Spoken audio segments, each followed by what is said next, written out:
me see. It's goodness, I guess, regardless. So yeah. Why did that happen here? So I'm just looking at I'm looking at Intel stock. For whatever reason, it pulled up a different. Oh, because the ticker's INTC. I thought it was INTL. I Oh, yeah, took up. two. I took 2 day trades today on the news. Yeah, Yeah, yeah. pre-market, and then we got shares. Yeah, we got shares pre-market again once we closed our first day trade, which I closed Sure. in a matter of 3 minutes, and then we re-entered the position a few minutes ago. Yeah, that's holding $30 as support. So I think the hype might keep going if Yeah. the SPY, What do you cooperates. think of? We're going to talk about Intel today. I actually wanted to get your thoughts on Oracle. Chart looks like dog water. Um, in my opinion, it's a Yeah. buy the dip opportunity. Sure. Yeah, yeah. So, yeah, I told you. I think that the earnings report that we got was it last week? It was last week. Last week or 2 weeks ago. Yeah, I think this it was was last week. this was by a mile the most important development of the current quarter. So, unless something unexpected happens with the artificial intelligence narrative, this is a buy the dip opportunity. The markets haven't discounted this yet. The revenue growth that they are projecting. So this is not discounted yet. Are they I don't know. It gained what $250 billion overnight. $144 billion on cloud revenue for 2031? Oh, okay. That's what they are projecting. That's not priced Well, I in. just meant the market cap itself. What 250 ish? No, 200 billion? the market cap of the company. No, it's at 800 billion. No, I know, I know. I'm saying I think when we talked about it, it was at like 680, Oh and yeah, it then went went to 850. correct. So Exactly. it gained quite a bit. I think it's hard to. I don't know if any case can be made that it's been priced in or not. It just seems as though everyone rushed to the door and maybe didn't know what they were getting themselves into. I agree. I think this will eventually get bought up, but I thought, especially with the development we got from the Fed and all else, that Oracle would look a little better than say it does. It trades with a price to sell of how much? Let me see this here quickly. It has a price to sell of 14. No, this is not pricing. Oh, price sales 14. Okay. Yeah, Well, price to sell whatever. 14. So no, forget it. The revenue growth that they are projecting is not priced in yet. I don't know again. So I don't have a crystal ball. I don't know if they are actually going to be able to deliver what they are promising. But if they do, this stock goes higher. Yeah, yeah, for sure. Sure. So I think this is a buy the dip opportunity. I mean, you need to, of course, respect the technicals and stuff. So far, 290 has been acting as support, but yeah, I'm bullish. Yeah, unless I don't know, maybe the bubble burst or Yeah. pops. We'll see. Which doesn't seem to be the case. Take a look at Aclo. So you have people Right. buying Aclo at $104. You have people buying Ionq, Ionq at how much? $70. Yeah, So I if think they- it's at least it hit 69, which was a nice number to hit. So 65 now, peaked at Yeah, 69 earlier. Oh, it touched 70. So go figure. They are buying Ionq, which is a stock that we will be covering today, and Aclo, which Yeah. does not even make any revenue. Why would I? So why wouldn't I be buying the dip on Oracle Sorry about that. after the report that came out? No, it's fine. Yeah, we'll talk about IonQ and the like, but Oklo is one I have a really hard time getting behind. $0 in revenue, you're pretty much Zero. funding them to lose money, Correct. which Zero. is And crazy. they are not even expected to make any revenue in 3 years. This is insane. no, yeah. It's a very frothy behavior. No doubt about it. This is actually the first time I've felt uncomfortable with respect to the froth in the market. Okay. Agreed. I kind of felt like people were, coming off the lows in March into like August and July when we had that, temporary peak that lasted all of a week. They were like, shouldn't we be cooling off and this, that, the third? Then we had those short squeezes in a few names that were small. But I looked at other stocks in the totality of the market, and I just kind of felt as though things felt okay for where we were. But waking up today, and don't get me wrong, CrowdStrike has been maligned. The entire cybersecurity area has been maligned. And with their investor day, them basically reiterating their guidance, being up, I think, 10% as much today. I saw Coinbase was up 8 or 9% today. Yeah. Just seeing all of these stocks for really no fundamental reason, just deciding to go higher shows to me anyway that a class of investors, bears that were short, probably just capitulated today. Yeah. Which, not a bad thing, but this is the first time I've sat back and I'm like, I don't really want to buy anything, but I also want to respect the technicals and the trends, and I don't want to sell anything either. Yeah, but and I don't want to get into a macro discussion, but give or take, the Fed stated yesterday that they will keep cutting rates regardless of inflation. So I mean, that's gasoline that they are pouring into a fire, So they've taken the view that inflation related to tariffs will be one time in nature, and they need to respect the fact that the labor market is in a material state of weakness. You can argue about what the labor market should look like when you talk about how strict the US has been on immigration versus what it usually looks like, as well as the impacts of AI on the workforce. But average job creation... And immigration, he said as well. Say again? And immigration that was potentially immigration affecting the labor market. Yeah, but that was the first thing I said. Yeah, we were talking. Sorry. So we were talking about this yesterday. In the Discord. So, yeah. So we can talk about this for hours, probably. But so he said yesterday that he cares more about the labor market than inflation. So the markets, the markets love lower interest rates. So it was like, oh my God. So party on. Let's go. I think the big thing about how it's more so how he's doing it. I was listening to the podcast and friends. They had Nick Colas on, who basically put up a giant chart of all the rate cuts that have been from, I think, the 1950s onward. And he made the point that with the exception of 2022 or 2023, whichever it was, I think it was 2023, where in September the Fed cut 50. Every other 50 basis point cut or higher was then preceded by, or rather followed by, a recession.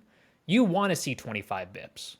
25 bips is not often, is not guaranteed to be followed by a recession. So I think that's the reason people like it. We're cutting, and the idea is that we're cutting into strength, or at least cutting not into weakness. How about that? They like interest rates. They like lower interest rates.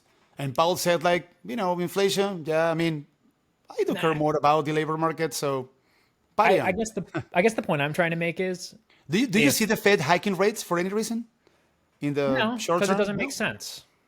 But say that inflation goes up, he's not hiking rates. But That's the bullish. inflation is related to goods and tariffs. What are interest rates going to do to that kind of inflation? Correct, but that's what I'm saying. Exactly, like Powell yesterday prioritized 100% the labor market. Yeah, it's like, hey guys, I'm not hiking rates, whatsoever. So it's bullish.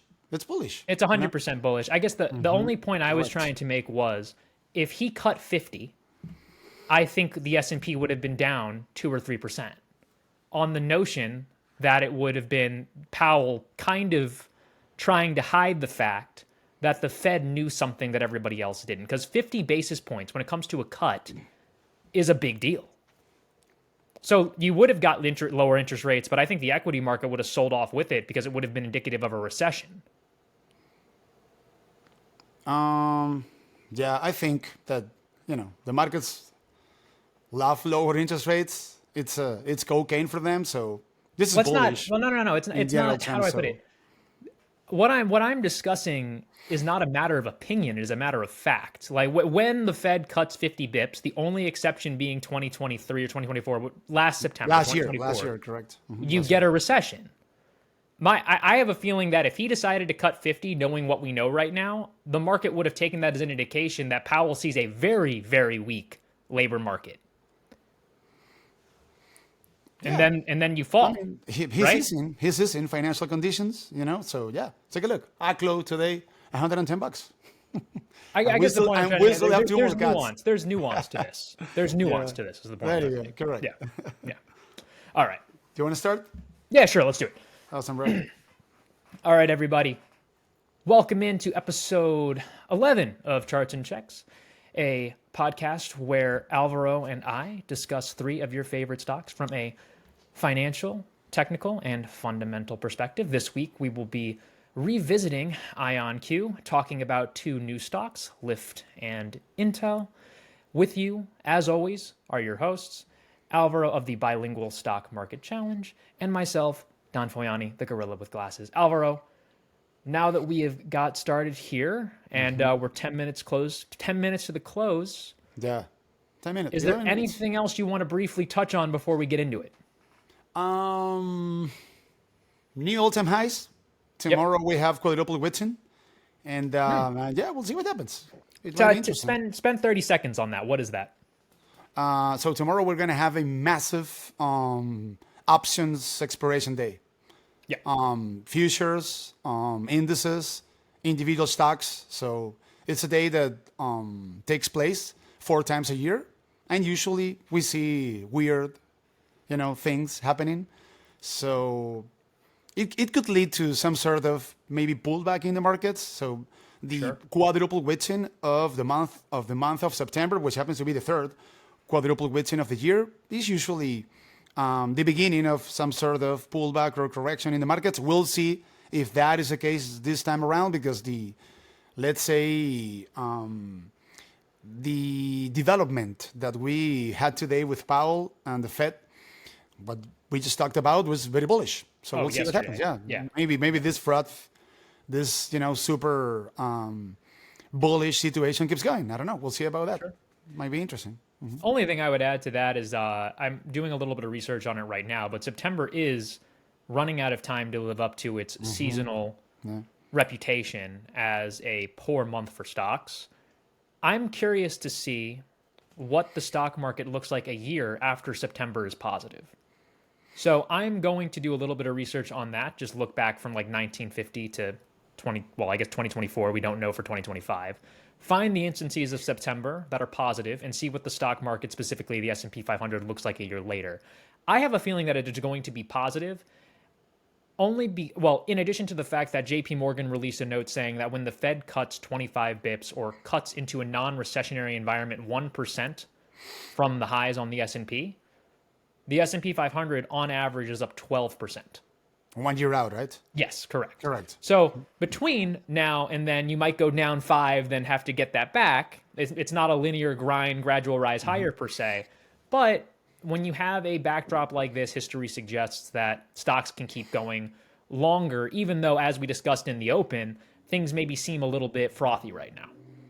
They do. Yeah, they do.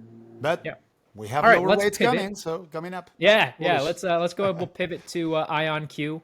Okay. Not much for me really to discuss this time around. For those that maybe missed the episode where we covered it, this is a quantum computing play. It was our first episode, actually. Yeah.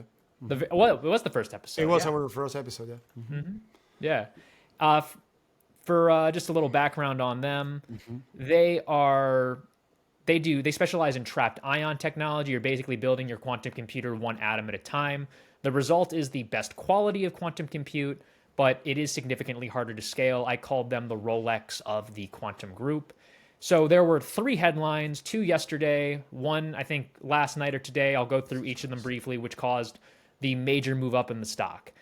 The first is that they got approval to actually go forward and buy Oxford Ionics. They're a UK company. This provides a tailwind in human and intellectual capital. They're going to get to integrate that team from Oxford, top-notch scientists and engineers, and there's also a handful of trapped ion patents that are going to go into their books. This basically expedites Ionq's execution speed, which is crucial given the inherent weakness to their business model is scale. They've decided to sacrifice speed for quality. I think that's going to work out for them, but this addresses that issue directly. Finally, it also provides them a base. Did you happen to know how much money are they paying for that company? I read it somewhere. It's a cash and stock deal, but okay. I think I mean, for the most part, they have like $500 million available to invest in whatever they want to invest. So I was wondering, what amount of money are we talking about here? But We'll it's get a there. cash and stock deal. So We'll get there, but I don't know if that not a big necessarily issue. impacts their financials because this deal was announced a while ago. This is just getting the approval. Gotcha. And finally, the only other thing to mention about this is that this provides them a base of operations in the UK for future collaborations in that country. The second piece of news is that they've announced their intentions in an all-stock deal, $250 million, to buy Vector Atomic. They specialize in quantum sensing and atomic clocks. I'll be honest, not sure what either of those mean, but apparently those are important for government contracts. Speaking of, that leads us to the final bit of news. They signed a memorandum of understanding with the Department of Energy with the goal of advancing quantum technologies in space by designing and showcasing quantum secure communications using a satellite platform. I also don't fully understand what that means. It's been a tsunami of good news for the company. Yes, It's net been a net. tsunami. Very impressive. I mean, that's why this stock has been going up like crazy. And I don't know, it's up today a bunch more. Another so, 5% or something like that. It's impressive. Yeah. Yeah, I'm net net. wondering. So take a look at the net income, negative net income that is. So they lost $176 million on the last reported quarter. So these guys will be eventually. I mean, they have to dilute, I guess, more likely than not, sooner rather than later. So Well, I mean, they are going to dilute at least a little bit. I mean, 250 million all stock deal for that second acquisition I mentioned. However, in that press release, management said that the deal would be accretive. So I don't know what Vector Atomic looks like from a P&L perspective, but it is very well possible they're buying something that's going to benefit their bottom line from an EPS perspective. This company is not even expected to be able to make a profit until 2029. Yeah, I mean this is a growth company. Grow up. Negative EPS, baby. Yeah. But take a look, 2029, Yeah. 4 years out, they will still be losing money. So there's a dilution coming up, more likely than not, that maybe could, stop the rally that we're seeing as of now, with this stock trading at $66. Jesus Christ. I mean, the stock is up like 40% in the last month or two. It's going to need to digest. I mean, some people say that quantum computing, I mean, you are one of them, and you know a lot about this subject, that this is real. But wow, bro, when I see these stocks running like this, I mean, this is already a $20 billion company from a market cap standpoint. So I don't know. I mean, this is a trading vehicle rather than an investment vehicle. So yes. But yes, I mean, we got a lot of very good news. So when it comes to the other quantum stocks, Yes. is there any other stock that that catches your eye? Sure. Like a lot Ionq? of people are interested in D-Wave. Others like Rgti. I think there's one or two more, but those are. Yeah, for but take a lack look of- down. So all of these stocks are trading at all-time highs. So Are you trying? Sorry, real quick. Are Okay. you showing us something new on your screen? Because I still have Ionq up here. Oh no! Let me stop sharing. Go ahead. Yeah, you're good. You want to show us something? Go ahead. No. Sorry. When you said that all the stocks were at all-time highs, I thought you were showing a different screen. I just pulled That's up my bad. the My chart bad. of I just pulled up the chart of, let me show you, of Rgti Computing, also trading at all-time highs. So I mean, this is for the most part, Ionq is the is the one that is leading the way up here. So they are just tracking Ionq. So the second Ionq goes down, the other stocks should follow. Probably. I mean, take a look at this. I would agree. I mean, this is what's difficult. And if you want to talk about a bubble, this is kind of where you can start talking about it because you could make the case right now that all of these quantum computing stocks are sandcastles. And once the tide comes in, nothing is going to be left standing. In my opinion, that is the circumstances required to talk about a bubble. My opinion is that Ionq will survive, but the idea that they're going to be a $20 billion company when the wave comes to take out those sandcastles is crazy, and I know that. Yeah. Take a look at this is QBTS. Yeah, the same thing. All-time highs. That's D-Wave. Correct. Yeah. The same thing. But I mean, it's a beautiful chart. It's Yeah, a of beautiful course. chart. It can keep going up, but I mean, this is a very, this is a very rational behavior, Dan. I mean, Yeah. wow. Is there a safer way to invest in quantum computing, say IBM, rather than speculating with QBDS or Ionq or whatever it is? Sure, I'm sure someone that watches this will know of other companies that have subsidiaries for quantum computing, the Take a look same at as IBM. IBM. Take a look at IBM. It just My argument, I think IBM is a better play on agentic AI than it is quantum computing. You get a little of both. okay. The appeal of the three companies, Rgti, Ionq, and D-Wave that you mentioned is that they are pure plays in quantum, right? They're Sure. trading vehicles for that. I'm trying to determine for myself if Ionq is going to become something that I want to hold long term because it's positioning itself to be a full quantum computing stack with a foothold across governments and commercial industries in a bunch of different countries. It's positioning itself to be the leader in the group. And I mean, I'm not saying go out and buy it now. And for I myself that have a overweight position in it from what because I basically bought it as a normal position in my portfolio and it is now up 45%. I've taken a little bit off, but it's still it's still for the beta, for the volatility. It's too big of a position. I'm trying to figure out what to do with it. Yeah. Say that you have a friend that wants to buy Ionq. Take a look at the technical chart. This is a 4-hour chart. What would you tell him? You can buy it at 50. Okay. Maybe paying a visit down to this previous all-time highs, previous level of resistance, $50. Yeah. But don't chase it here. I mean, that's that's the main message that we want to get across. Yeah, no, this is not. I mean, do you have the RSI down there? I think the RSI is like 80 or something, or it was at 80. Yeah, on a 4-hour, 66. On a daily, Oh, I okay. would have to, yeah, let me see. Yeah, 80 pretty much on a daily. Yeah, listen, when RSI is at 80, you're not buying the stock. You can't. You can't. It's too high. It's too much. Do you see more upside for this stock? Say that we keep getting good news on Ionq.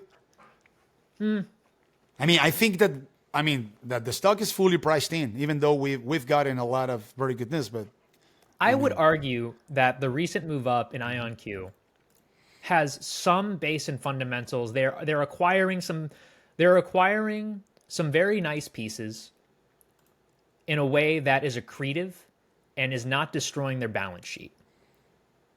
I think that warrants some sort of appreciation. I don't know if it warrants 40 to 50% in a week, but the idea that we just woke up one day and this was up 40% isn't exactly true either. yeah, this is a $21 billion company.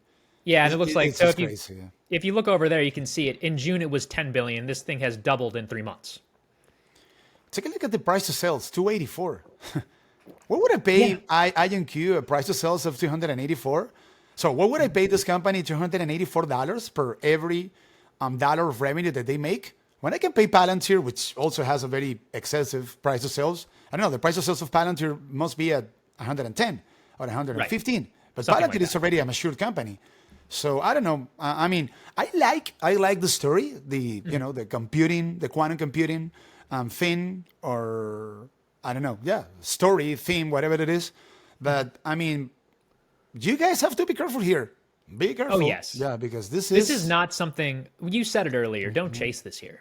Yeah, don't chase these stocks. Correct. Hey, in your opinion, Ionq is best of breed, right? When it comes to but quantum computing companies. I really do. But we've talked about a handful of other companies, and it's become clear that my knowledge base on quantum computing is incomplete. There are other competitors in this space.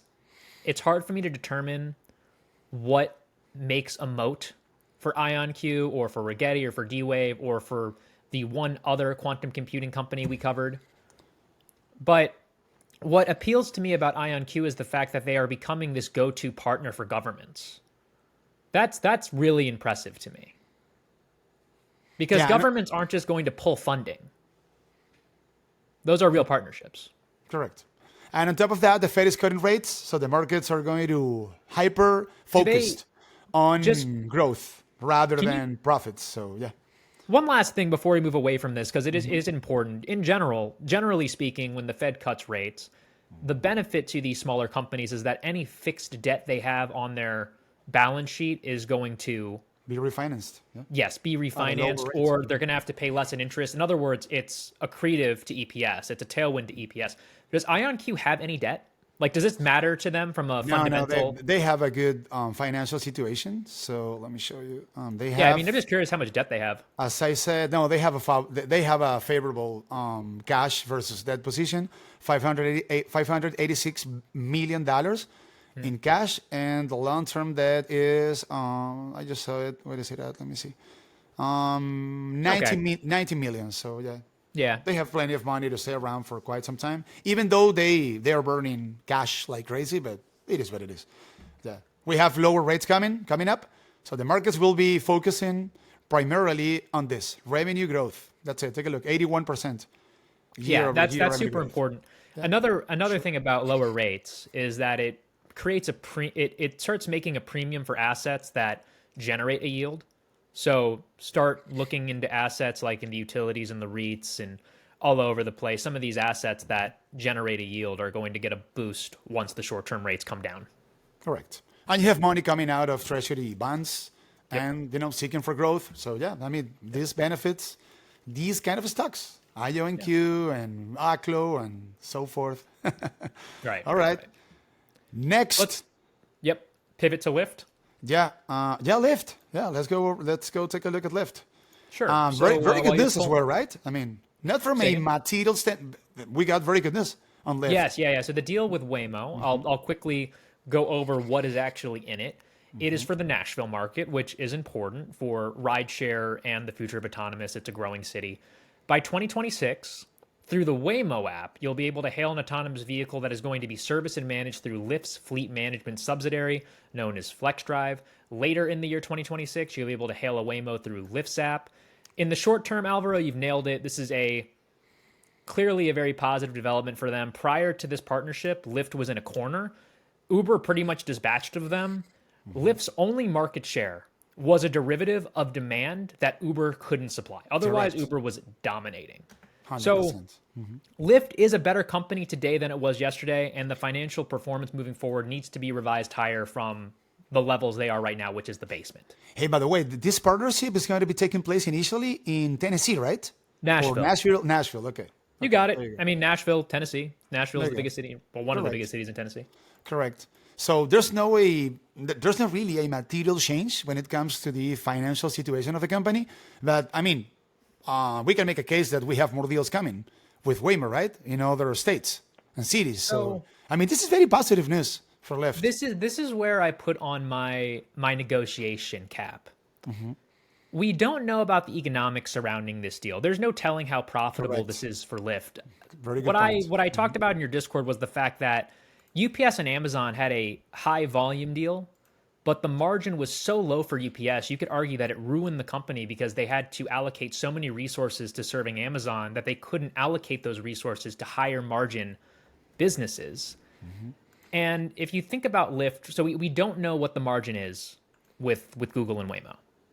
We also don't know if it's going to turn into more deals. Like, you're right, it could, but Uber has about 75% of the rideshare market. Lyft has 25. There's no way Lyft, as it is right now, is big enough to service Waymo in all the markets it wants to be.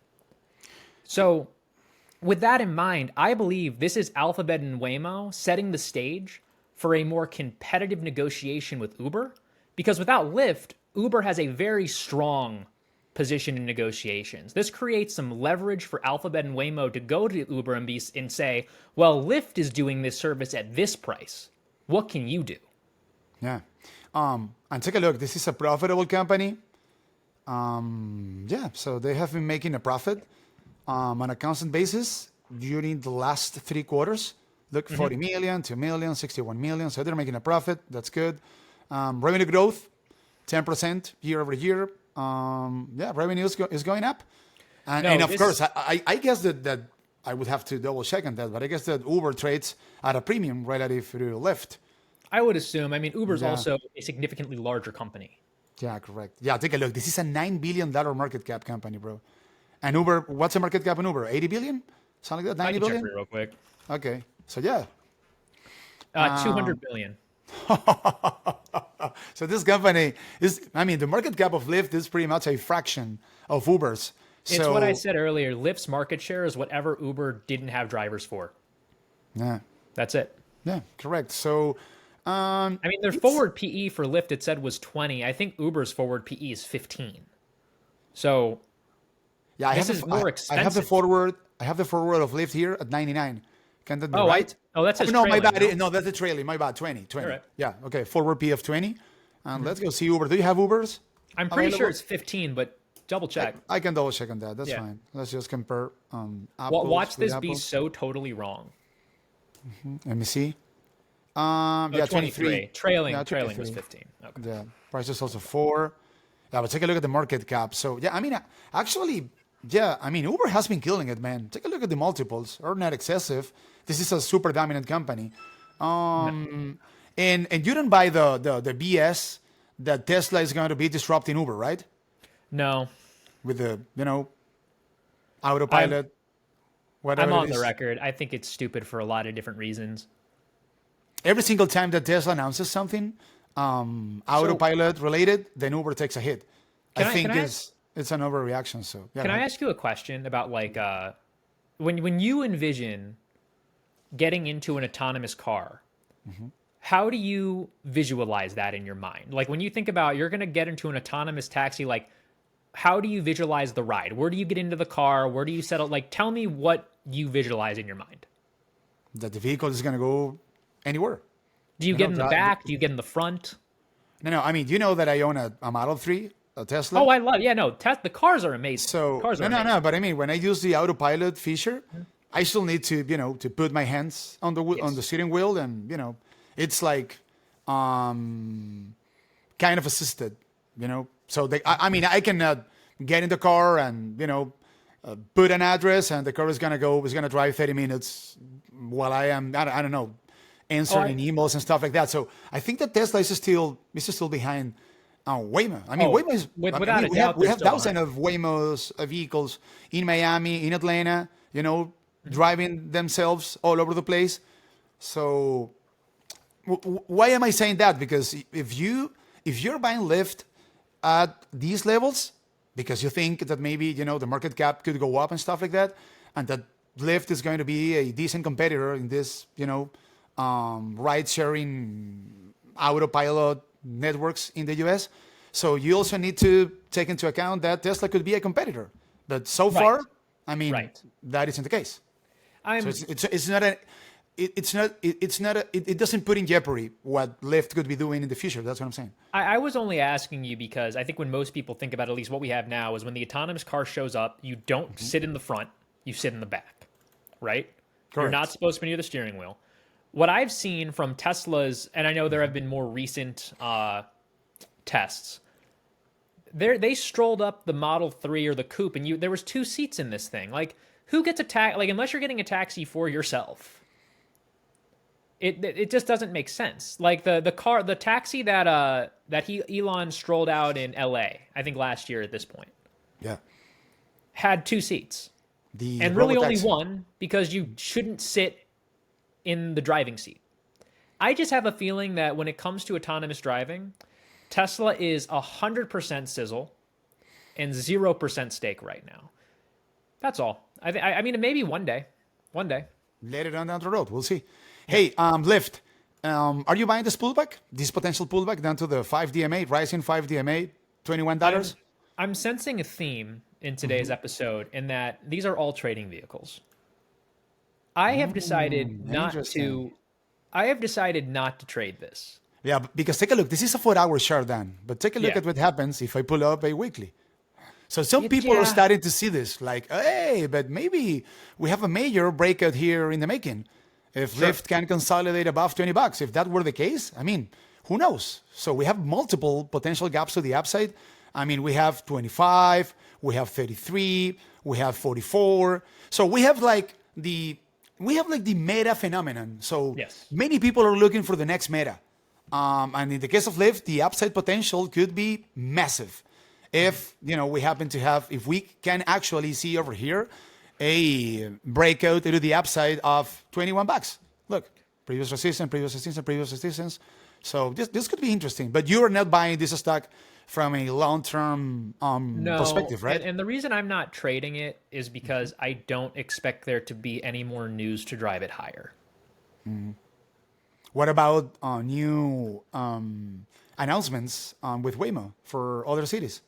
I We, maybe, we could get more or not. but it took Waymo a long time to make an announcement with Uber, and like these announcements don't they haven't come in the past. They haven't come in waves. And I imagine that for each market that Waymo wants to negotiate, there's going to be different terms and different deals. We'll see. It's right now, Let's if I had to put like an over under on the next Lyft deal, I would say it's going to come a month from now. So mark it down. Like if we get another announcement that Waymo is partnering with Lyft in a new city before October 18th, then I will have been wrong.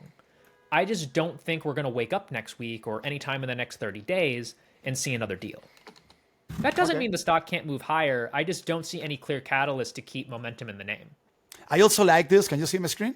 Yes. Okay, so this is an anchor VWAP, an anchored volume weighted average price line that comes from all-time highs. And it is signaling, as of now, let me see if I can see this here because okay, here it is. It is signaling 18 bucks. So for the most part, the average market participant that started a position on Lyft at all-time highs at 70 bucks. So painful to see. Yeah, take a look. But as of now, they are making money once again. So they have an average price of 18 bucks. So I mean, the technical chart looks favorable as long as buyers can sustain price above this anchor VWAP that comes from all-time highs.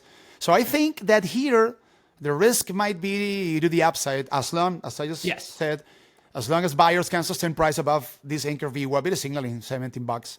So can I get a price target on Lyft for year end? Year end. I actually think we're gonna have a really good year end. I think Lyft will be at 35. Why not? All right. Okay. So I think it's gonna be a great year end. So you should be buying the dip at $21. If we see a test of that rising 5 DMA. In my tactical portfolios, I am completely invested. If I wanted to buy Lyft, I'd have to sell something else. Okay. That's fair. Fair enough. No. Like I see what you see. I respect it. This just doesn't excite me. I'd rather see charts that are about to break out at new all-time highs than stocks that have been how of this thing is off the highs. Let me see. By the way, that's a good. So Lyft is. Let me see. Lyft is. Let me see.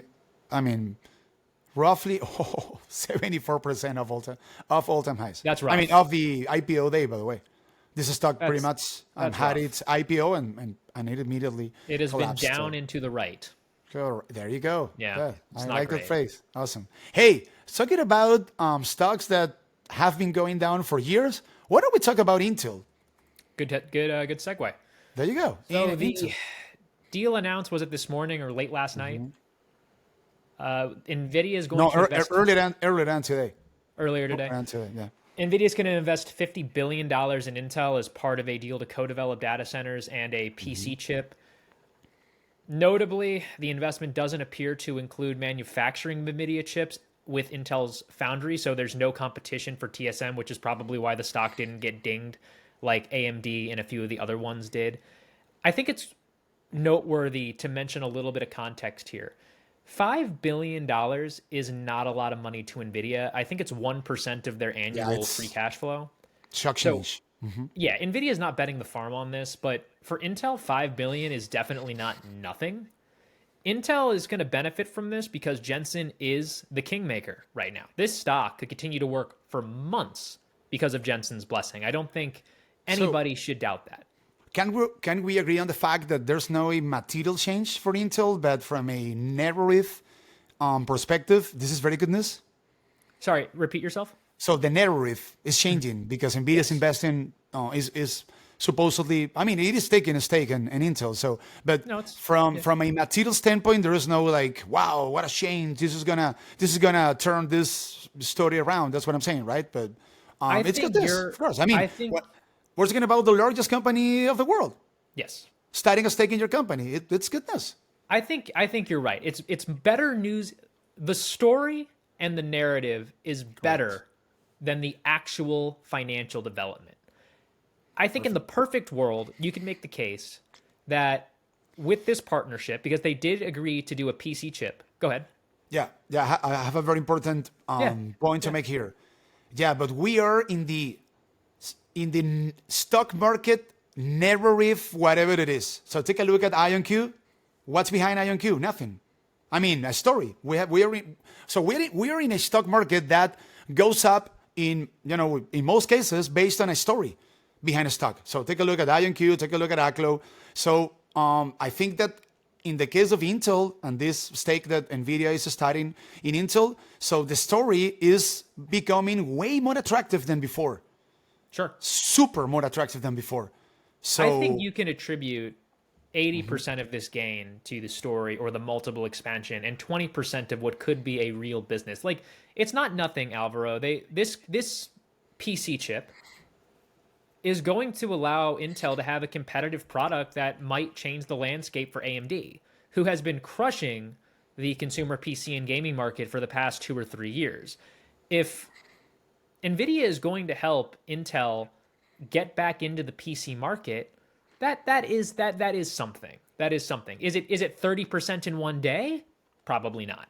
Probably not. correct.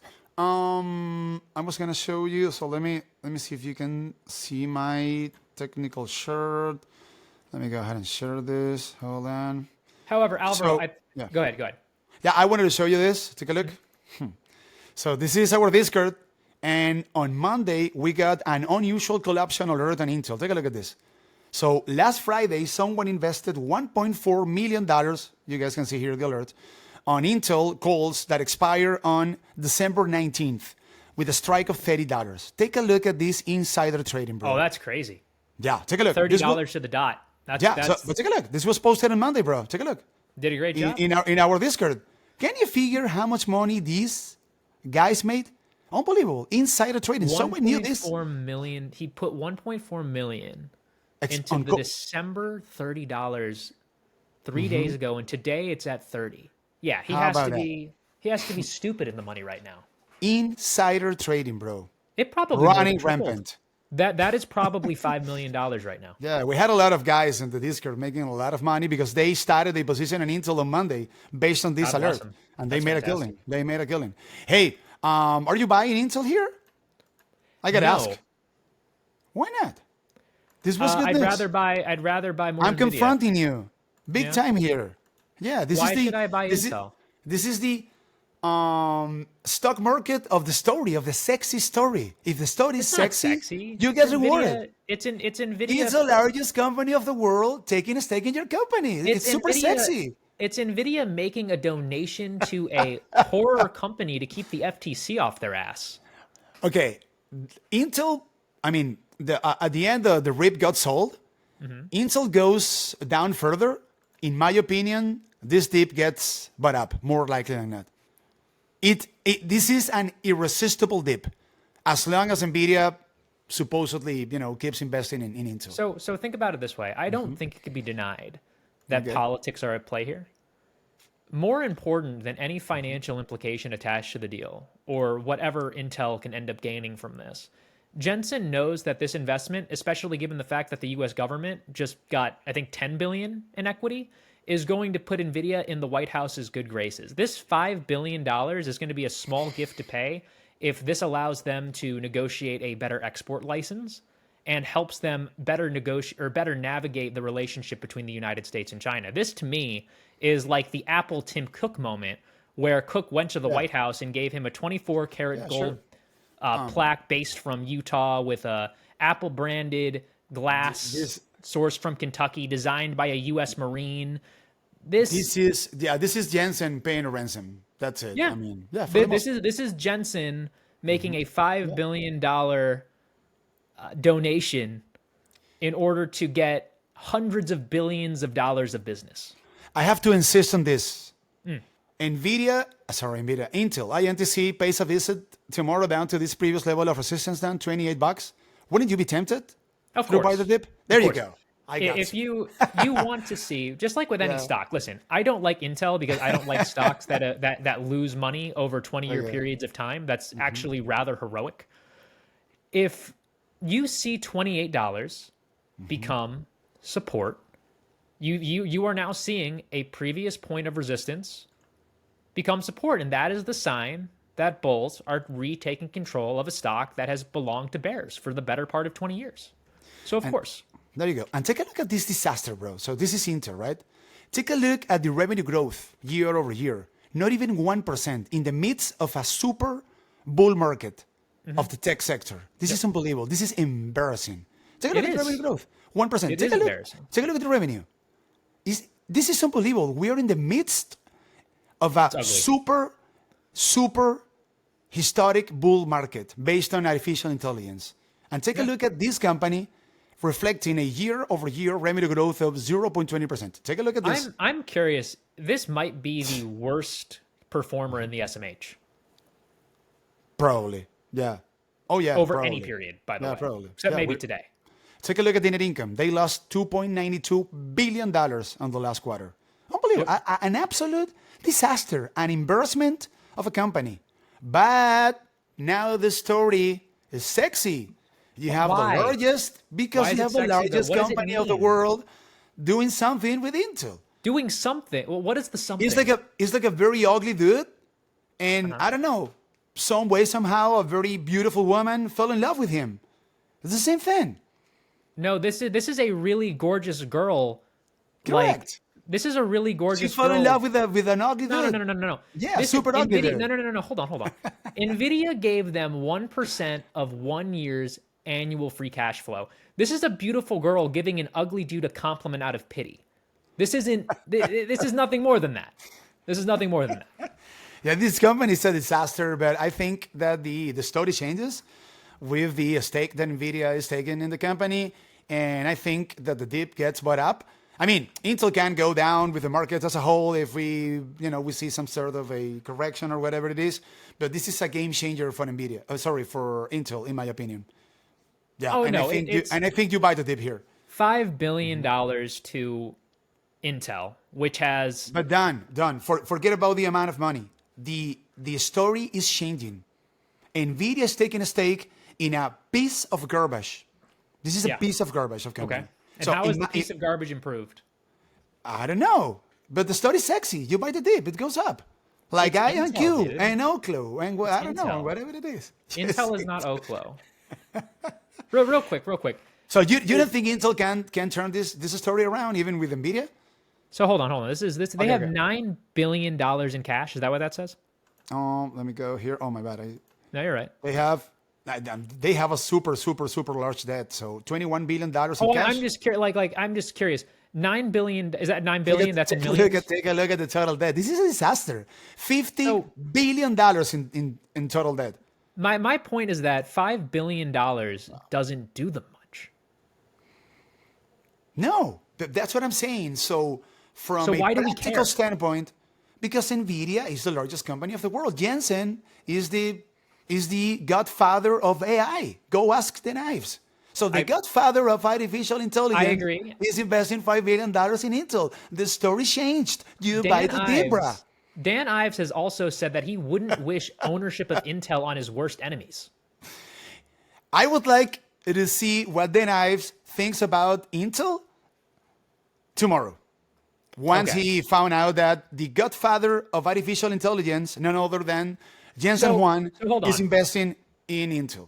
I'm curious. I think the difference in opinion that we're having is that I think that this $5 billion investment is more political than it is a blessing. Now, that doesn't mean that Intel stock can't continue to work. I am simply making the point that I don't think this is the same kind of investment that Nvidia has made in other companies that are maybe a little bit more cutting edge. I think this is more political than it is ideological. Okay, so let me rephrase this. So all-time low for Intel is $17, I think. Right. Okay? Sure, let's just say yes. Okay, $17. I mean, the most recent 52-week low, let's just put it that way, $17. Yeah, sure. If this news isn't reversed, in my opinion, the low is in. I don't know how higher can Intel go. How bold? I think the low is in here. The stock was trading at $20-something beforehand. That's a substantial percentage above 17. The low was in before. Okay, but I'm saying that the $17 are gone forever. Sure. If I mean, you never know, Dan. Maybe the artificial intelligence bubble No. pops or whatever it is. So you I get the think drill. I think I think if $17 was the prior 52-week low, then sure the low is in. But There you go. if that's where you want to put your hard-earned money to work, I think you should maybe take a look at other stocks first. No, and don't get me wrong. I am not investing in Intel, Sure. by Well, I any mean- stretch of the imagination. This is a trading vehicle Sure. that now became super sexy. Sure. And you buy the dip in Intel. I So go ahead and set a buy order of $28. listen. Do me a favor. The stock is sexier than the company, I guess. There you go. But I'm sorry, man. It's just not. I'm not impressed. It's not your impressed. cup of tea. I got it. It shouldn't It's be okay. anyone's cup of tea. Look at a 20-year chart. Yeah, but I don't know. Go ask the knife about the godfather of AI. I don't know. Whatever it is. I think this was a political teeth and not a ideological investment. There you go. We can agree on that. Sure. Right. Well, I mean, and if that's the case, then Jensen is not actually blessing this company as doing anything good. That's the point. Listen, He's paying for a ransom, so that's it. Alvaro, you will make money on this, and you have already. You will continue to make money on this. I don't doubt that. This is just something that I look at, and you're like, hey, is there froth in the market? Yes. Oh yeah. Intel. Crazy to think. But Do you know? I feel there's as a lot of though froth, yeah. if you would have asked me 2 weeks ago, what would have been required for Intel to go up 30%, I would have said an act of God. They got the second best thing, which was Jensen. So, it is crazy. if you had told me that last week, I would have said, okay, Buffett started a position or That's David a- Tepper yes. or something like that. Correct. Exactly. Yeah. So the three things that could make Intel go up: God, 30% on a day. Buffett, and Jensen. There you go. If this is your investment thesis, God, Buffett, or Jensen, you got to do a little more work. Yeah, of course. That's of all. Of course. Yes. All right. This was fun, man. 51 minutes in. Well, So- I mean, we've really only been chatting for 40. The 10 minutes was cold, but I think we touched on everything we wanted to touch on. Is there anything else? Is there anything going on next week you want to chat about briefly? Anything you want to tell people to look at? I don't know. I'm curious about the SPY getting up to $670, 6,700 points in the SPX. It's an interesting level. I think that we are in for some sort of surprise for the bulls. We'll see about that.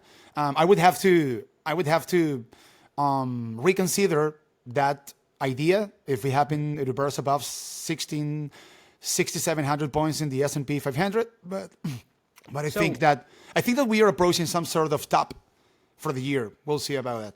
All right, that's a great segue into the question I was going to ask you, and I think we should make this a poll in the Discord. I'm very curious, and you can put this in the Spanish one as well. Sure. S&P 7,000 by year end. Who said that? No one. Do we think it's possible? They take That we out see- they take out 6,700 in the S&P. Let's just it's say possible. between now, like the question can be this: between now and December 31st, will the S&P 500 reach an intraday level of 7,000? Yes or no? 6,700 is taken out by the bulls. Yes, it's possible. Hey, Well, but Don, I mean, of I course, told, like, I so guess- I told the guys today in the Discord, like, I am expecting the bulls to have a very, very, very hard time between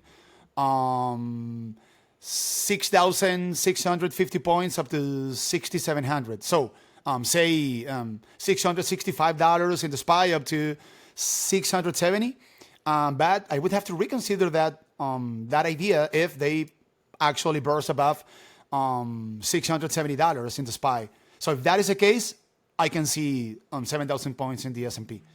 So we are entering a very critical level here, I think, from an overhead supply standpoint. We'll see. My answer is that we're going to see it. Okay. I think that right now, if you are an institutional money manager or a hedge fund manager, I think we just saw a capitulation on the short side, and they're going to need to start chasing performance. Yeah, and you have the Fed cutting rates. They're not going to have a choice. Tepper said it this morning. It's, of course, valuation. I listened to him. Did you watch the interview? Yes. He said, "I hate this I hate this market because of the valuations, but I cannot fight the Fed." Yes, how basically yes, exactly what you said. To That's what he paraphrase said. it further, I he watched said, the "I don't interview. like the valuations, but how could you sell a market? How could you not own a market where the Fed is cutting and you have a super cycle in Regardless AI?" of whatever. Right. Correct. Correct. 100%. Exactly. Yeah, we're on the same page, man. Yeah. All right, guys. Thank you so much for stopping in today. If you'd like to see more from Alvaro or myself, you can find our links down below in the description. Also, tomorrow at noon, Friday the 19th, I'm going to put a new piece out talking a little bit about financial security in the United States of America. I think the game has changed since COVID, but I won't steal any of the article's thunder. Alvaro, There you this was go. fun today. Thank you so very much, Per and we'll usual. pick it up next We Thursday. we owe the guys a live stream, so we need to figure out how to don't mess up trying to go live. I tell So you what, we'll try it. We'll try a live stream next week, and there I you will go. try to host it. And then if I figure it out, I can just tell you how to do it. There Yeah. you go. All That right, sounds guys. like a Thank you plan. so much. Take care, guys. Goodbye. Bye, buddy.